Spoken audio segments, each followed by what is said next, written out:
Hello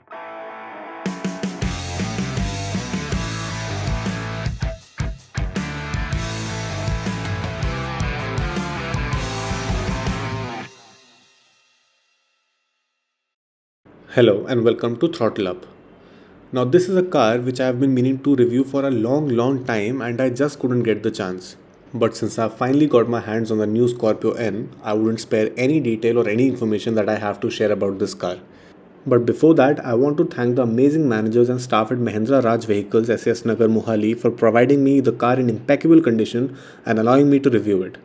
If you want to have a look at any of the Mahindra cars, I would definitely recommend you this showroom because the staff is very courteous and knowledgeable and they would guide you through all the offers and the information related to any of the Mahindra cars. I've included the name, address, and the contact details in the description below, so do check them out. So, now without further ado, let's get straight into the review. Now, all of us were pretty excited about the new Scorpio. Most of us were really impressed by it. Some of us went ahead and booked it, but none of us really got the delivery for it. First things first, credit where the credit is due.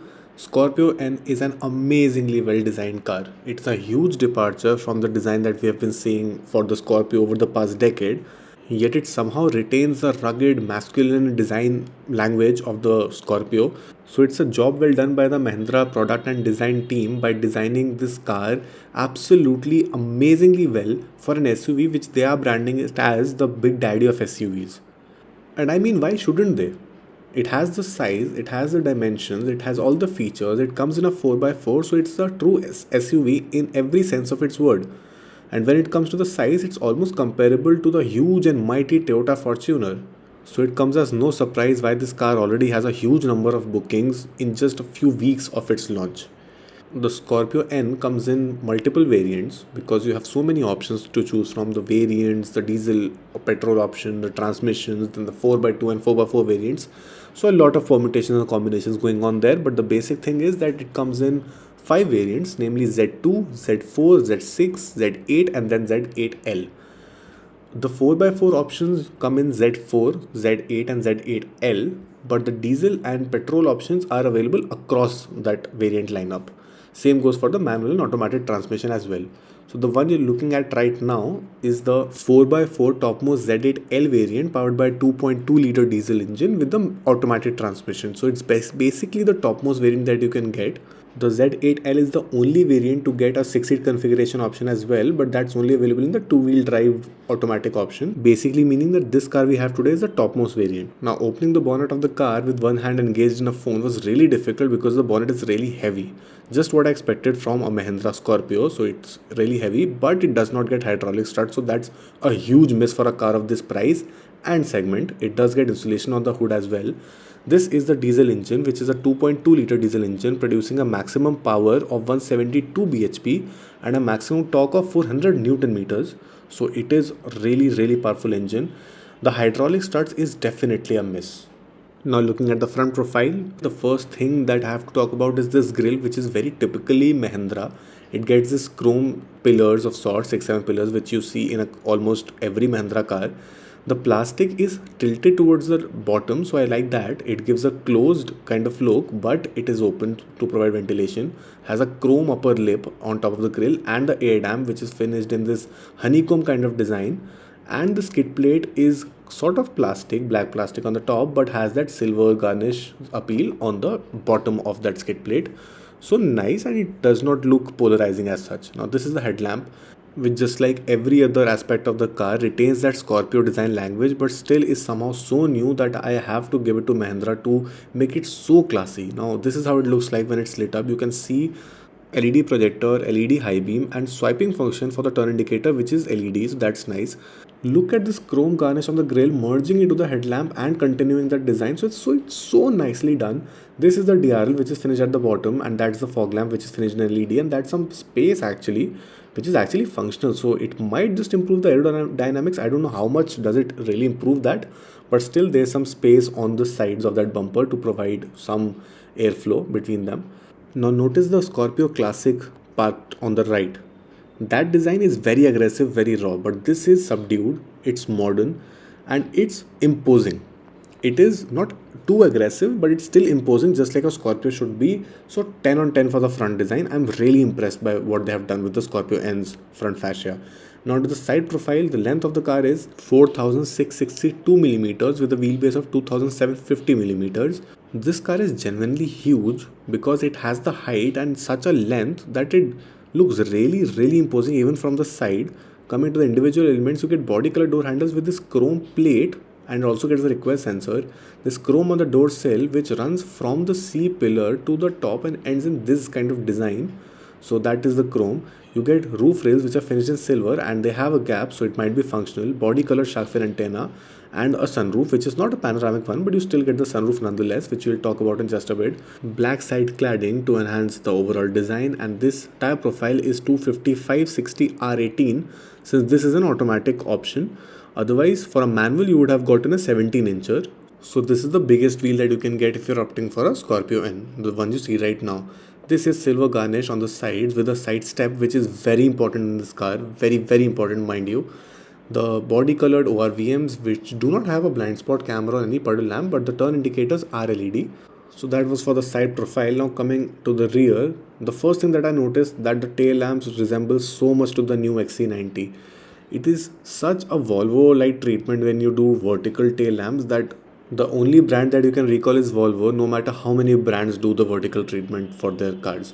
But coming to the Scorpio N's rear, it looks narrow. Although it's a wider car as compared to the previous generation, it still looks narrow. I don't know why, because the tail lamps are such and the body cut is such, I don't know, but it still looks narrow. That is just my opinion. You get rear defogger with rear wash and wiper and a stop lamp integrated in a spoiler of sorts. Gloss black finish where the glass ends and the tailgate starts. You get 4 Explore badging since this is a 4-wheel drive option, Mahindra badging and the Scorpio N badging. So it's Scorpio to the power of N maybe. That is what Mahindra is trying to project. Rear parking sensors on the right on that black bumper that you can see. Reverse lights and the reflector are on the sides, which are not integrated in the tail lamp, which is something that I personally don't like. Now the spare wheel that you see is the same size as the other wheels, so a 255/60 R18, and the rear exhaust is at the bottom on the right, so no fake exhaust treatment. Coming to the tail lamps, no matter how much they remind me of some other car, but they're still very nicely done with this swipe turn indicators that you can see right there and a proper LED treatment for the entire tail lamp, so that's nice. The brake lamp, although it's halogen, so I don't know why that's not an LED, and the reverse lights are at the bottom as I just showed you. Now the chrome strip on the handle and the bottom as well, and this is how the door opens, very much like the EcoSport, and actually all the Scorpios open like that. A very oddly placed handle to open the tailgate on the center. They could have given that on the corner to make it look better. Now this is how you can tumble the backrest of the third row, because if you don't do that, there's pretty much no space at all. So you have to just do this to create this amount of boot space. Other than that, if you actually have kept the third row, there's pretty much zero space in the boot. So maybe you have to opt for a roof rail of sorts. Roof rail is there, but you have to have a carrier. 12-volt socket on the left, that's a fuse box, something like that. It's just an electricity box, so no space to keep your stuff like that, but it's still very easy to put up or put down the backrest and the entire third row, so that's nice. Although it still doesn't get any powered function, but no complaints as such. So that was for the rear, and do let me know in the comments what do you think about this rear profile. I personally like it, but that mysteriously narrow look is something that bothers me. I don't know why is that, but it still looks narrow to me at least. Now onto the door pads of the back door. They are very nice. This coffee brown shade is something that I really love, but when it comes to the materials, a lot of hard plastic. So this is hard plastic, this is leather, this is hard plastic. So apart from that leather, it's completely hard plastic. That is a speaker mesh design which actually eats into the space of the bottle holder, and the bottle holder is really small just to keep a 1 liter bottle. This is a very sturdy silver garnish door handle with this grab handle which is finished in plastic, but very sturdy gloss black finish where the power window button is stored. But I like the overall color theme that they have used. Now the lever that you see is to adjust the backrest of the second row, and since now I'm getting into the car, I have to point out that the side step makes it easy, but you do not get any grab handle. So that makes the ingress a little tougher for even at least for short passengers. It will definitely be a hassle. Grab handles are just easy to pull yourself into such a tall car. So this is how the dashboard looks like. Look at the brown and that black combination. I love it. Choosing not to go with the beige color is such a smart call because it's so mainstream nowadays that coffee brown and black shade really makes it differentiated and fresh. Now you might look at this and think that there's less legroom, but that's not the case since the co-driver seat is actually pushed towards the front and the driver side is pushed at the back. So you can see the legroom has gotten improved when I moved to the co-driver side. But the legroom is not a problem because you can adjust the positioning of the second row to accommodate the third row. So as much space as you like, you can create it. The headroom is really nice. The thigh support is bit on the lower side. I would have liked a better thigh support, but no complaints as such. You get armrests with two cup holders. The positioning of those cup holders personally bothers me because I like the horizontal ones, but that's just me. You get isofix child mounts and good cushioning and bolstering on the second row. So I'm genuinely impressed by the space and the comfort that they have given. Grab handles which have the soft pull and push function. The sunroof is a single pane sunroof, and that's I think about the second row. You get the AC vents which are finished in silver garnish, and it's very basic to look at, not too fancy, but you get dual zone climate controls where you can adjust the fan speed of the AC from the second row itself. You get a type C USB socket as well and magazine holders on both the sides at the back of the driver and the co-driver side seat. A good and comfortable space to be in, but the only thing that I would have wanted more is the thigh support. That just could have been a tad bit better, and I would have given the second row of the Scorpio N a 10 on 10. Now this is how you can tumble down the 40 split of the second row so as to get into the third row. Now you can obviously opt for a 6-seat option in the Z8L, but you would have to pay for more for that, and the only thing is that only the Z8L gets a 6-seat option. So if you're going for other variant, you have to make do with the 7-seat configuration. As usual, the space in third row remains a challenge because if people are seated in the second row, the third row space would be compromised. There's no space to keep your stuff ergonomically, no cup holder, no bottle holder, anything of that sort. You get a grab handle which is fixed and a lamp which is very nice to use. It gets the white treatment. The same treatment is on the left side as well with the speaker in the back. No cup holder, bottle holder, USB socket, nothing of that sort, even no AC vents. The only respite is that you do get adjustable headrest, but that's that. Imagine that you are going on a long journey and you are seated in the third row. You don't have any AC vents. You cannot open the windows.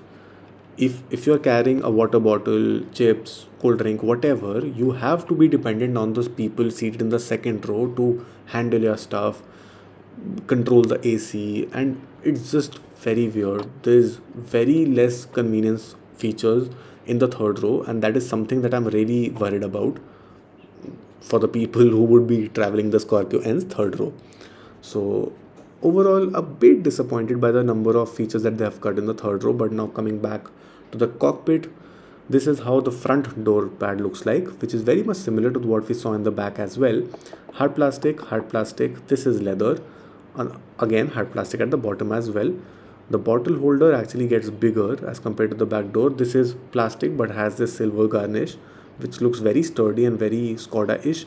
This is because of this curvature and all now, a lot of space for the bottle holder has been compromised, so ergonomically a bit confusing to me as to why they have cut spaces. The gloss back finish, 4 windows, the front 2 gets auto up and down, that's for door and window unlock, and obviously electric adjustment and auto foldability for the ORVMs. This is how the key fob looks like. You get the pop out button for the key, Mahindra logo on one side, and 3 buttons to lock, unlock and open the tailgate of the Scorpio N. So very much similar to what we are seeing in the other Mahindra cars as well, so nothing peculiar about that. You get this rotary knob to adjust the perforation of the backrest, as you can see it going in and out when you rotate that dial. Apart from that, you get electrical adjustment to adjust the backrest, the lumbar support, thigh support and the height of the driver side seat. This electrical adjustment is exclusive to the Z8L variant of the Scorpio N. 2 pedals since this is an automatic, and about the dead pedal, it is on the left side obviously and it's broad. That's the lever to open your bonnet, and I don't see the fuel lid opener. That's the button for your parking sensors, and that's the headlight leveler. Engine start stop button with this chrome surround which I like, although the plastic quality is not really nice on that start stop button. The AC vents are very rectangular-ish and vertical. You get the grab handle on the A pillar for the front 2 seats but none on the second row, which is kind of strange. So the grab handle obviously makes the ingress in the driver's side easier. Now this is the steering wheel and the instrument cluster which greets you. Instrument cluster has 2 analog dials which I really like. But before I talk about the instrument cluster, let's talk about the steering wheel. The steering wheel is very nice to hold. It gets leather wrap and does not get any decut treatment, but I'm not complaining since very nice to hold. The infotainment buttons on the left to mute, change the source, pick up or hang up your call, and the knobs for changing the volume and the channels. Now you get this silver finish and the gloss black on the third spoke, which I like. The inside buttons on the right side are the cruise control and the outer ones are for the MID. So let's start the ignition of the car to show you the instrument cluster. It does a full swipe up and it's very neat to look at, very nicely done. It's conventional, but I'll choose this over the digital displays that the companies have been doing. Now the left side houses a tachometer, the right side houses a speedometer, and there's a 7-inch display on the center for the MID, which houses a lot of information. Now you can see the fuel economy and browse through different sorts of sections from the steering wheel itself. So there's no knobs, which I really like on the cluster itself, though stick kind of design, but you can see this digital speed, this vehicle information. See, it's so neat, it's so good to look at. There's no clutter whatsoever. The fuel gauge and the temperature gauge are also housed on the bottom of that MID, which I really like. For the vehicle information, you get tire pressure monitor, you get tire temperature monitor, and a real-time power and torque display as well. So absolutely no shortage of features when we talk about the MID itself. So I personally like the instrument cluster a lot. It's analog because it's a Scorpio, but it still looks very neat because it's a Scorpio N. Now to adjust the steering wheel, you get this knob placed right down the steering wheel, and it's only adjustable for tilt and not telescopic. So that's kind of a miss. But coming to the left stock, that's for the wipers, and the right stock is for the headlamps, but you do get rain sensing wipers and auto headlamps. So both the features are present on the Scorpio N Z8L. The silver buttons that you see on the stock are to control the automatic function for the headlamps and the wiper respectively. Now, as I mentioned, you obviously get the engine start stop button, and this is how the dashboard looks like. Very classy, very Scorpio-ish like look is still maintained because it's a very tall dashboard, although what I'm not impressed by is the very less depth of that dashboard. As you can see, there's no depth whatsoever, which is very weird. Hard plastics on the top, coffee brown leather, so that's soft, and this is again hard, the glove box. So very minimal uses of leather, but still you get the Scorpio N badging on the coffee brown shade, which I really like, as I've mentioned earlier in this review as well. You get a 12 speaker setup for the top variant, which is a Sony audio system, so that's really a nice touch. What is again a highlight of this design is how the infotainment is placed. You look at this design, it flows and it seamlessly merges with the center console. I really like the design on this dashboard. See how the AC vents just converge with the silver lines, and infotainment is right dead at the center, so very cleanly done. Now this infotainment is a bit on the smaller side. This is an 8-inch screen, but it still gets the same UI which we have seen in the XUV 700 as well. It's very responsive, the touch is very nice. You get all the features like Alexa connectivity, the Mahindra apps, obviously wireless Android Auto and Apple CarPlay. As for the driver rear view camera, you get adaptive guidelines, but there's no 360 parking camera. So that's kind of a miss. 360 camera honestly should have been there, given this is almost a 25 lakh rupees on road car and this is the topmost variant.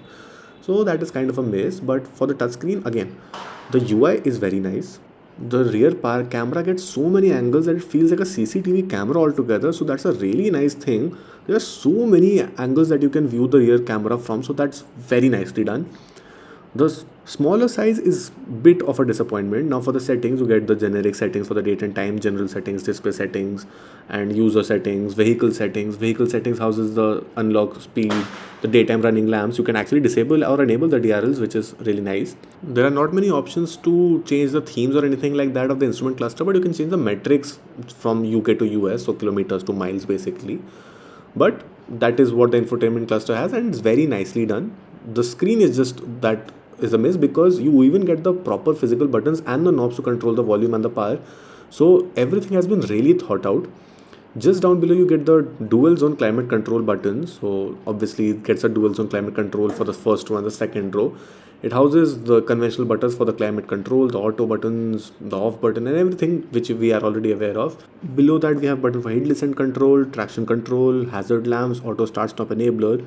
That's for the front parking camera, as you can see right there. So it shows me the front because it does get a front parking camera, and that's for the SOS button. So if as soon as you press that, a call will go to the emergency services. Now you get two USB sockets. There's no type C, which should have been there instead of the second USB socket, but you get a wireless electric charger, one cup holder, There are not many cup holders, and even the bottle holders on the doors are so small, so that's a miss. This is the only space that you get in the center console. What is that? What the hell is that?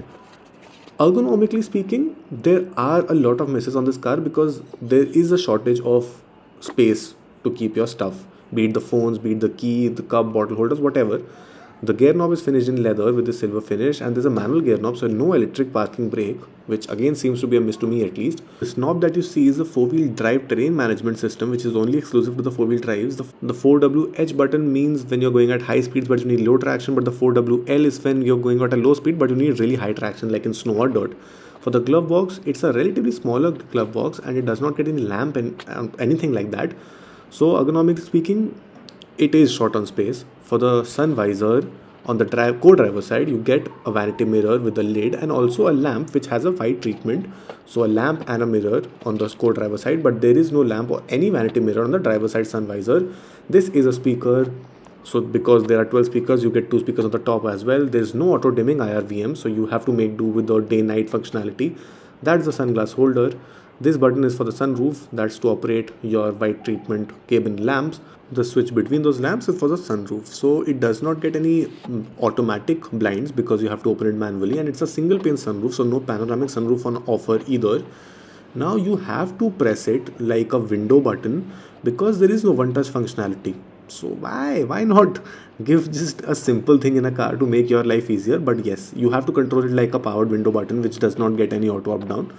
So if you pull it, it will close, and if you press it, it will open. It also gets the trail functionality, but it's nothing extraordinary, a decent size. You do not get any seatbelt adjuster, which to me is personally strange. Adjustable headrest, very broad at that. Very nice bolstering on the seats of the Scorpio. Very nicely cushioned, broad seats. So in terms of comfort, they are very spot on. So no issues as such in that department. All the features that you get in terms of safety are actually identical to what we get in the Z8 variant. So nothing actually gets added when it comes to the safety apart from the front camera to some extent. It gets 6 airbags and the lock differential it gets, but it's only exclusive to the 4-wheel drive variant, be it the Z8 variant or be it the Z8L variant. It obviously gets hill descent control, hill start assist, electronic stability control, ABS. So it's loaded, and obviously since it's a Mahindra, the chassis, it's very strong, very sturdy, and absolutely what you would want from a car of this dimension, of this segment. So it delivers on that promise. Before I go ahead and start talking about the price of this car, I have to talk about the differences between the Z8 and the Z8L variant because they're not too much in fact. A wireless phone charger, which is in fact exclusive to the 4-wheel drive automatic variant even in the Z8L, front parking sensors and camera, an option to opt for a captain's seats, electric driver side adjustment, and 12 speaker Sony sound system. So that is it. The real value additions are just the front parking sensors and camera and even a 12 speaker sound system if you are an audiophile. Apart from that, most of them are feel good features. Now if I were to ask you what is the price difference between a 4-wheel drive automatic of the Z8 versus a 4-wheel drive automatic of the Z8L, you would say maybe 80,000 or 1 lakh, but it's 2 lakh rupees. This car that you see comes at an ex-showroom of 23,90,000, whereas the Z8 would cost you around 2190. But don't get me wrong, this might not be the most value for money variant, but it's still one hell of a car. It is obviously the biggest and the most feature loaded Scorpio that money can buy, and I am not complaining. It is one hell of a car, and when talking about a 20 to 25 lakh rupees price bracket, this is one of the best SUVs that you could consider. It will face stiff competition from the likes of the Hyundai Alcazar, the Tata Safari and the Harrier, MG Hector to some extent, and even its own sibling. It might be the biggest rival actually, the XUV 700. But come on, Scorpio has its own fan base and people would flock to the showrooms to buy this no matter what the competition, what the price of it. And I understand that because in terms of dimension, it is equivalent to that of the Fortuner, and it's actually more feature loaded than the Fortuner itself, which is almost double the price of it. So the Scorpio N is a very good proposition, be it the looks, the features, the drivability, the sturdiness, the design and the legacy which it carries with its name. So if you are in the market for a full-size SUV, this one should definitely be on your consideration. Although practically speaking, if you don't go for much off-roading and want to use this in a city or highways, two-wheel drive would be a better option because it's more practical and would return a better mileage. Automatic manuals are obviously your call as to what would you prefer, and honestly diesels should be the one to go for. Petrol variants are available, but the torque output and the power that you will get from a diesel variant would be something that you would really appreciate from a car like Scorpio. So that was my take on the Mahindra Scorpio N Z8L 4-wheel drive variant. Do let me know in the comments what do you think about this car and whether would you buy one if you had a budget of 25 lakh rupees. Please hit the like button if you really like our video on the Scorpio N, and do not forget to subscribe our channel. I see a lot of comments on our past videos who appreciate my content and I'm really grateful for that, but please hit the subscribe button because that will help me get access to more cars, which will basically mean that I'll be able to post more videos on my channel. So do not forget to hit the subscribe button. I promise that I'll make it worth your while. Keep watching Throttle Up.